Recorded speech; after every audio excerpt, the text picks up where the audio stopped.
Қазір Баян Есентаева сәлем салу жайында берген сұхбаты көп тарап жатыр. Никогда не говорили кланяться мужчине. Я никогда не видела это. Для меня это была дикость, когда я приехала в Алмату, и я увидела девочек с Шымкента, которые постоянно кланятся. Я говорю, а зачем ты кланяешься, прости? Білесіздер, менің шет елден келген достарым көп екенін, сол сұрақ қойғым келіп отыр. Дикти.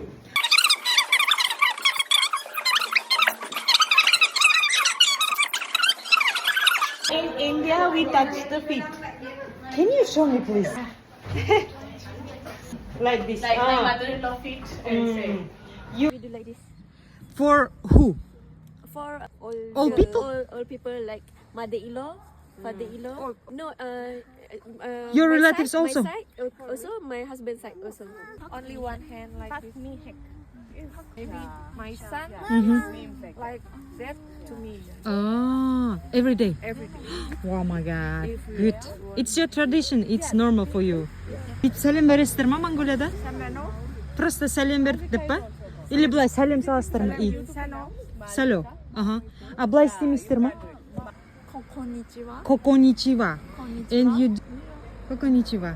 And сонымен достар, көрдіңіздер, Малайзияда, Индияда, Жапонияда, біз қазір Кореяда жүрміз, Кореяда да бәрі бір-біріне солай сәлем салады екен. Ол әр елдің, әр ұлттың өзінің традициясы деп айтсақ болады. Монғолдар мысалға олай жасамайды екен. Бізде Қазақстанның жері үлкен, бір өңірде жасайды, бір өңірде жасамайды. Мен өзім Шымкенттен шыққанмын, мен өзім сәлемді саламын. Оған ешқандай да көңіл күйім де түспейді, ешқандай бір дискомфорт сезінбеймін мен былайша айтқанда. Сонымен достар, итог.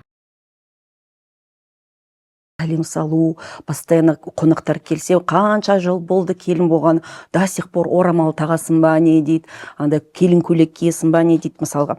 Мен ода проблема көріп тұрған жоқпын. Ол проблема емес. Бір орамал тағып, сондағысы күнде кеп жатқан жоқ қой қонақтар деген, я туыстар деген. Айына бір рет келсе, бір-екі рет келсе болды. Сондағысы орамал тағып, келін көйлек киіп, ана сәлемін салып, етін беріп, ана батасын аласында болды ғой.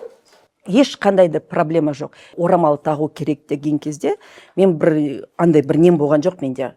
проблема Мен Әр жердің өзінің салт дәстүрі болады, соны ары қарай жалғастырғаны дұрыс деп ойлаймын. Баян Есентаеваны мен жақсы көремін, бірақ оның жасаған істері өте үлкен. Бірақ осы айтқан сөзіне әрине негативті жауаптар, пікірлер көп болып жатыр. Ол түсінікті деп ойлаймын. Қанақ нәрсені кіріздемей ақ қойсаңыздар деп едім. Просто өз-өзімізді дамытып өмір сүрейік. Тек мен өзімнің осы шетелдегі қыздарымның, әр елдің өзінің салт дәстүрі бар екенін сіздерге көрсеткім келді. Біреудің мінін тергенше, өзіңмен күресіп, өлгенше демекші. Дикти, thank you, bye bye. Видео түсіріп отқан кезде Диктимен қыздар әліге қарап жатыр.